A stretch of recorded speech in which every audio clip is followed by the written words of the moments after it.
Благодаря. Аз много се радвам, че правим този семинар за Smart Specialization, за да могат и хората да разберат какво е това Smart Specialization, има ли то почва у нас.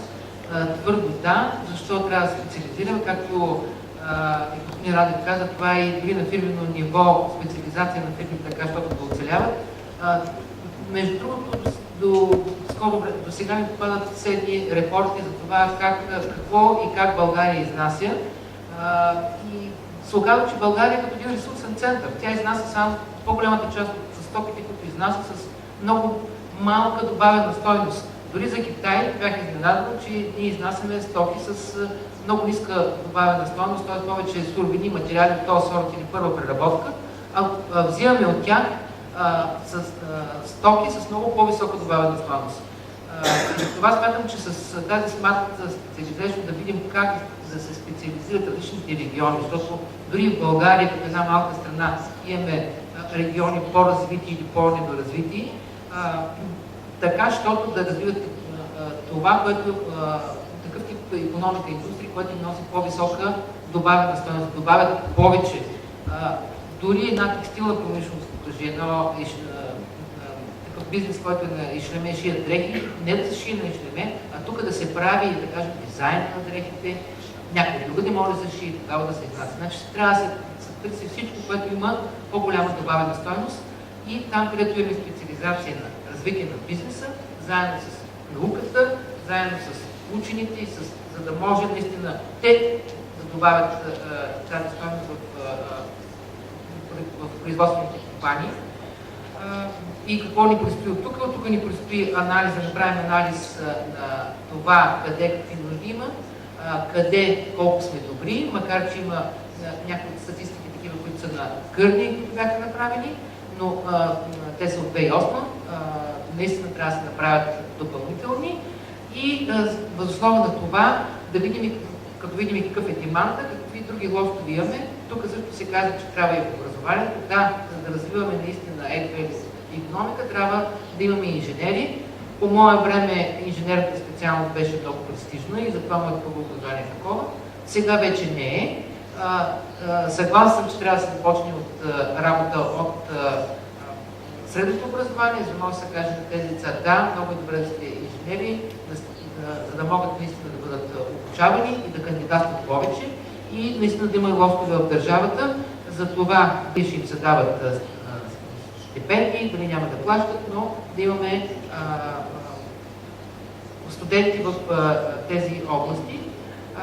Какво сме направили до момента, може би с някога в програмата, тук и Албен и другите казаха, основните ни неща, които развиваме в момента, това са и от които очакваме добри резултати, това са тези револвиращите инструменти, да знаем, че трябва на тях да се набляга, виждаме, че те добре вървят.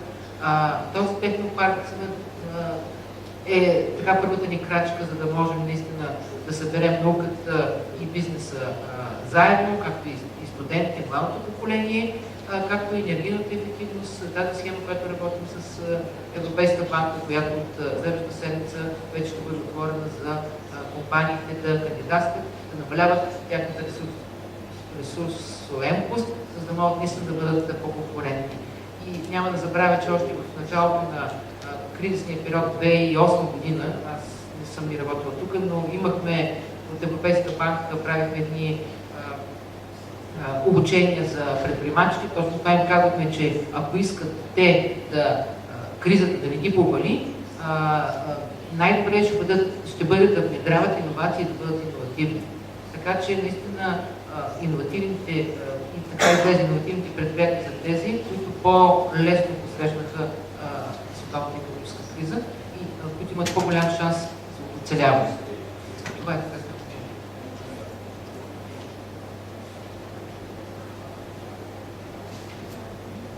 Thank you very much, Julieta.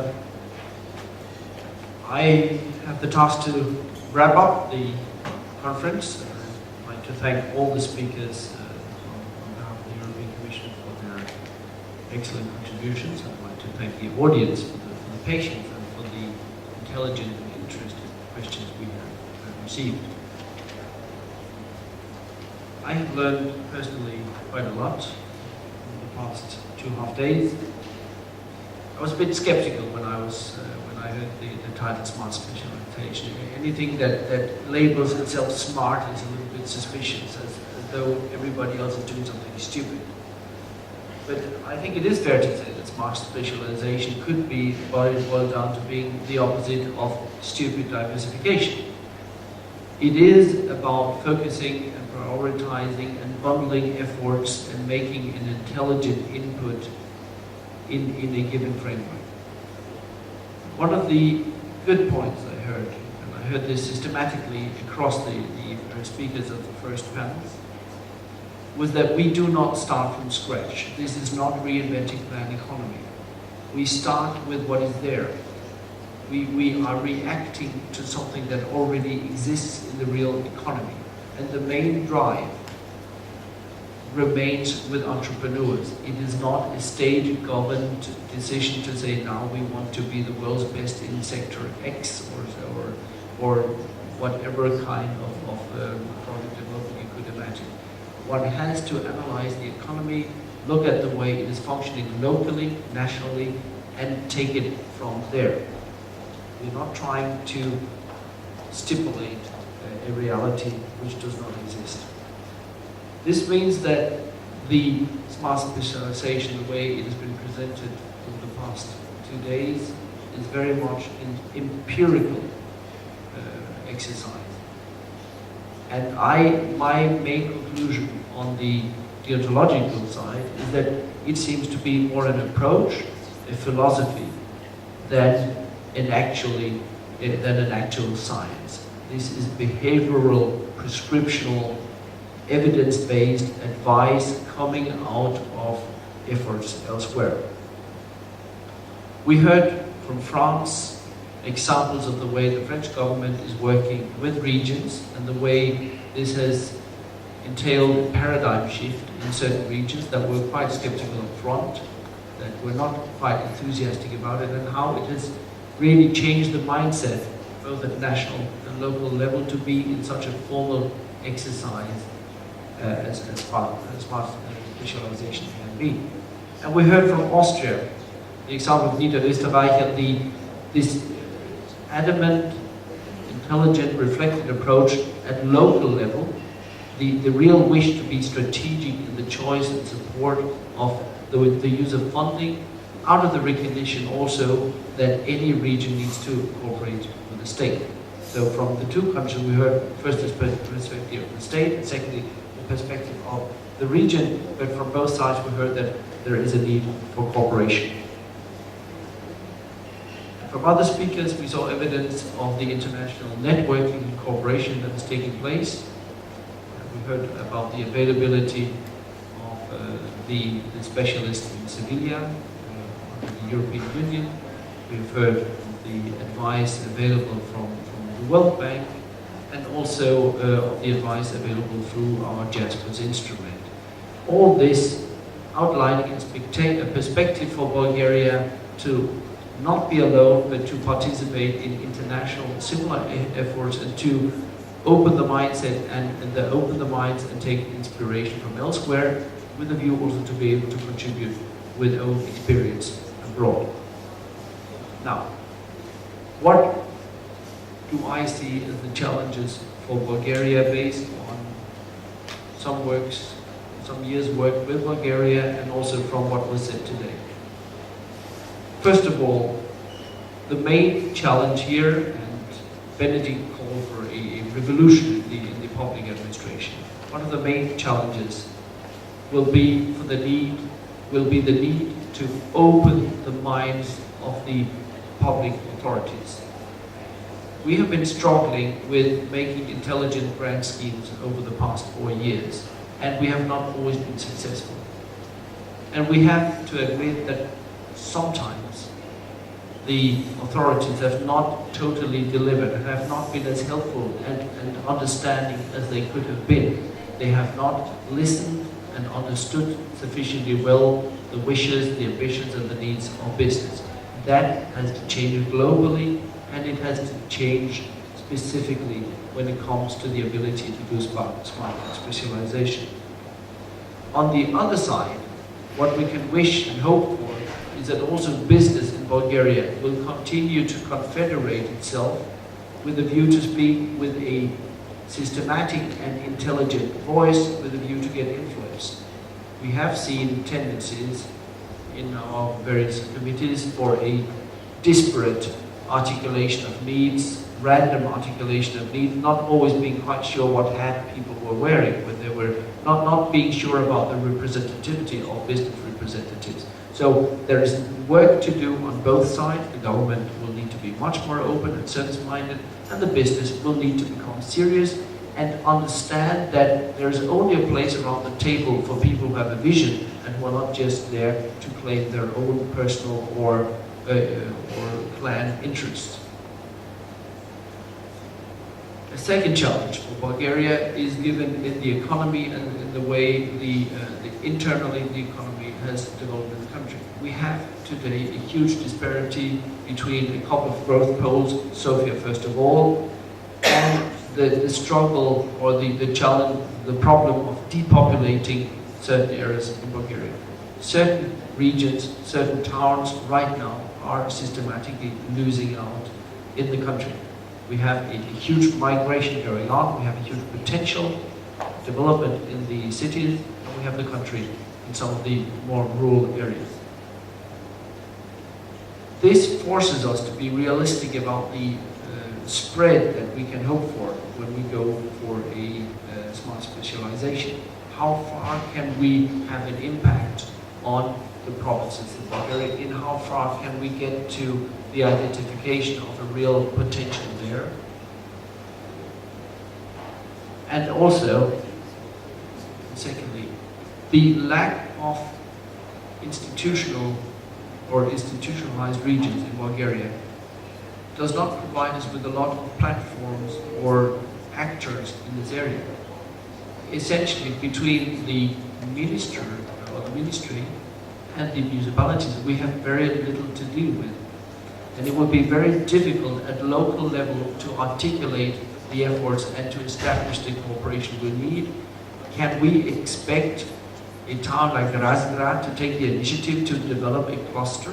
Is the administrative capacity there? And if it is not a Razgrad, which is it? Can the Razgrad confederate with Rus and so on? Right now, the framework is not there for that, and that will have the possibility to get something going at a local level. This is true for many other areas, but it also applies to this specific area. The third challenge, and again it's a horizontal challenge for Bulgaria, the inability to focus, the inability to set priorities. If as a foreigner I should describe Bulgaria, Bulgarian authorities, I would say that we are facing an entirely risk-averse system. Nobody, never ever, over their dead body is willing to make a decision. Not because they are intelligent or because they don't have a vision, but most of the time because they're never empowered to do so. It is a top-down driven system. All decisions have to go up to the minister or the deputy minister, and below that level, people do not feel obliged, empowered, or otherwise to make any decisions. And this hampers the level to set clear priorities. And being risk adverse, it is much better for people not to have decided anything than to have taken the risk, as Mikhail just said. I mean, what happens if it goes wrong? Well, there are no rewards for things going right in Bulgaria. There are a lot of punishment if they go wrong. And that is an overall attitude that needs to be broken. We simply need much more empowered, self-confident actors throughout the public system that allow themselves and are allowed by their superiors to make decisions. And we also need a government at the highest level that dares say not everything is important. We need long-term planning, we need stability, and also here we can consider that that is a challenge for a country like Bulgaria. I'm just stating the obvious when I say that each time we have a change of minister, deputy minister, in whatever sector, we also have a change, sometimes a minor one, sometimes a big one, of philosophy, and a change of people at the lower level. Now, This happens in many countries, and there is as such nothing wrong with that. But we cannot each and every time, particularly not in a context where we are frequently changing the political leaders, we cannot afford to reinvent strategies and institutions and to question everything from scratch. This is true for all sectors, and it is particularly true for a weak and underdeveloped sector like this one. We need, in particular in this area, some kind of institution building. We are facing a multifaceted area. We need business, we need education. There's no doubt about that there are deep ramifications to the way education is structured, higher education is structured. We need the involvement of the Ministry of Economy, the Ministry of Education, and other ministries. There are infrastructure aspects here as well. We will need a strong cooperation with the Ministry of Regional Development, the Ministry of Transport, if we want to have efficient decisions out there and are developing infrastructure as well. It is not that easy right now to see which specific entity, not even within the Ministry of Economy, can and should and will take the lead on this complicated area. I cannot identify an existing team which has the shoulders to carry such a task. The human resources are simply not there. The will is there, but I cannot identify a team, and this needs to be established. We have structural funds available for that. We can wrap this also up as a project, but we need a political consensus emerging that we need to do a minimum of institution building. The structural funds provide us with a fantastic perspective of financial stability, with a perspective reaching from now up till the year 2022. Where else in the world do you get such a long-term financial perspective for planning with public funds? I don't think many member states can, with their own funding, come up with such a stable system. But for that to work, it takes for the government to come up with a clear vision, a clear strategy. And this will be absolutely exciting for all of us that will be involved to get into the discussion about the implications of smart specialization on the planning.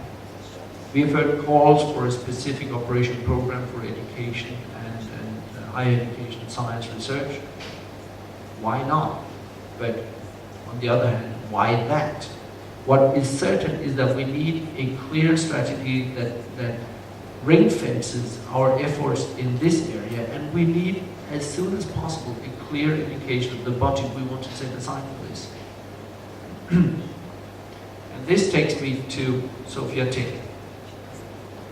Sophia Tech I would describe as one of the 2 or 3 most exciting perspectives we have in the structural fund system or the cohesion policy system in Bulgaria right now.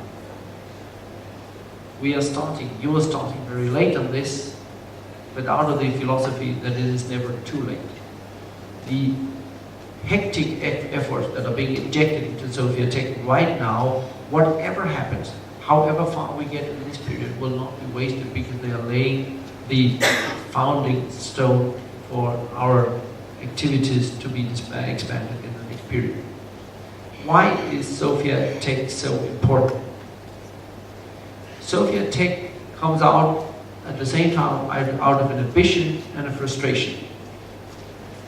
Faced with some of the deficiencies in terms of the framework we have and the attitude we are meeting in public administration, it was quite clear for some of us, and also for people in the government, that we would need to take something out of the hands of public administration to create a sort of Garden of Eden where we would attempt not to face the overall problems that we've mentioned. We cannot realistically claim that within the next 2-3 years, all of a sudden we will have reformed all public authorities in Bulgaria, and planning and permitting issues will just be resolved. They will not exist anymore. It takes more time than that. But we could claim that at a project level, a very big project, we will obtain through specific efforts the stability and the flexibility we need in order to create something that is ambitious and has a new quality of governance. We have insisted from our side that what we will build should be beautiful, it should signal prestige, it should signal you are not in a post-communist society, you are in the modern world, you're in the heart of Europe. And our attempt is to compete at world level, not at Balkan level, not at Central European level. I agree, let's not be stupidly over-optimistic, but the level of ambition needs to be world-class. And the buildings we will construct will have to show that. They will have to have that signal value, and we should be able to put the necessary funding on the table. We have asked for something that has ambitious design, and on our side we keep calling for the launch of an architectural competition. If you look around, those countries that have managed to put themselves on the map have very often done that through flagship buildings. Do I need to mention Bilbao, that changed status in the world following the construction of Guggenheim?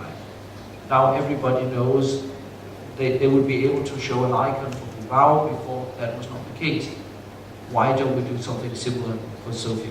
We have funding now, and until 2022 we have a lot of funding to inject into this if we want to. But buildings and houses are obviously not enough. If we are creating beautiful buildings and put in the old crap, then we have achieved nothing. We will need a new quality of governance. And we are calling for a science park, a technology park that is self-governed and that provides what we have, many of you have been calling for at overall level, that is an equal partnership between business and science and technology. That means that we need all the relevant state players and local players. We need the Ministry of Economy. We will also need the Ministry of Education. We are extremely fortunate to have the President personally involved, and he is a huge asset to this kind of starting up phase and development phase. We will need representation of the city, because the city is one of the main facilitators in this process, and we also need the intellectual ownership of the city of such an important thing that is also shaping partly the city itself. We have been extremely fortunate, and this is the biggest success so far, to be promised the most prestigious and we know financially extremely valuable site for the development of Sofia Tech. This is a very precious gift, and we appreciate that, and it matches the level of ambition and the commitment that we have shown on the European Union side. The two together create a tremendous momentum that needs to be used. But let me also say that should Sofia Tech fail in this period, then we are back to Stone Ages. If we cannot make Sofia Tech working, and we put our entire credibility into this project, then we should have no illusions about what we can do elsewhere and at local level. This is the one shot Bulgaria gets. And the heart of the matter is the question, what kind of country do you want to be? Do you want to be the textile producing backyard of Eastern Europe? Or do you want to be an ITC flagship developer at world level? Do you want to show that you're modern? Or do you want to continue to show that you're struggling to get out of the shadow of communism?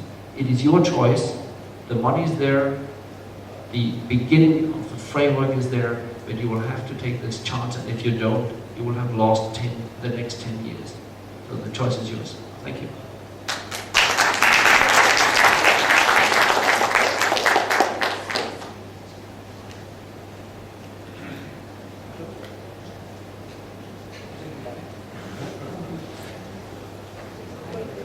No, I think you're the boss here. You say, see these people.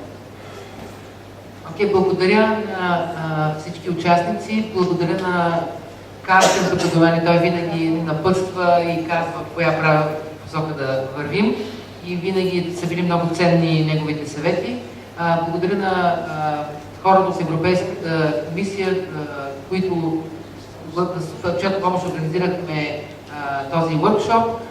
Благодаря на участниците в workshop. Наистина вашите презентации ще бъдат предоставени на всички, които участват тук и те ще бъдат много ценни за следващия, за да можем да си направим стратегията за следващия програмен период. Наистина и аз смятам, че този технопарк, който ще трябва да изградим в София, е един майлстоун, който ще ни помогне да се развиваме нататък и трябва наистина да насочим всичките си усилия, за да може да стане факт и той да бъде като пионерски проект за това да направим и други специализирани технопаркове в страната от 3 до 5, в зависимост от това какви са предимствата за всеки един регион на България, като примерно нови храни, в Пловдив, машини да кажем, Руси или в Варна, но ние трябва да поставим началото и това начало трябва да бъде поставено тук, защото имаме възможности и имаме и средства, които можем да го направим, както и силната подкрепа и на президентството, така че и на Европейската комисия, естествено. Благодаря на всички за участието и пожелавам успех.